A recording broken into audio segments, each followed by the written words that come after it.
Hi, good morning. It's Jason Sen from daytradeideas.com. It is Wednesday, the 23rd of October. We're looking at a weekly chart of British pound versus the US dollar. We looked at this on Monday and we were warning about this retest of the 2.5 year trend line and the previous October high of 162.60, and we were concerned that cable could top out again around this level, overbought on the weekly chart, daily chart not looking too strong either. Well, we've pushed on and we've hit that 162. Well, we actually got a 162.57, so we've retested the 162.60 October high and we've rejected it as expected.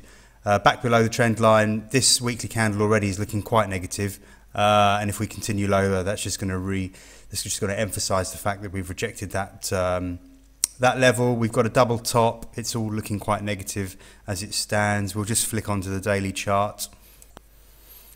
Okay, so the daily chart here, you can see today's candle is this very early this morning. We tested that 162.57, so we tried the 162.60, topped at 162.57. We've sold off quite aggressively throughout this morning already.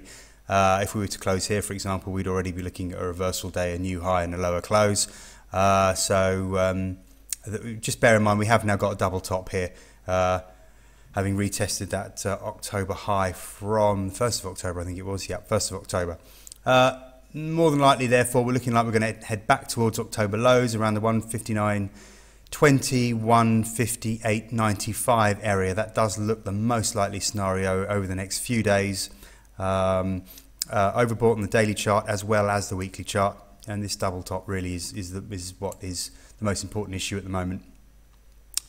If we eventually break below the 159.00 area, close below there, which is certainly a possibility over the next few days, the next target would be the 157.08 Fibonacci support, which ties in quite nicely with the August high, which was at 157.17. So that seems the obvious next target for this market. We'll have to review things there. We'll probably see a bounce off that level. That'll probably be enough in the short term over the next few days at least. So we'll review it when we get down there, but that looks like the most likely scenario. I'll just flick back to the weekly chart to see what happens if we do break above 162.60.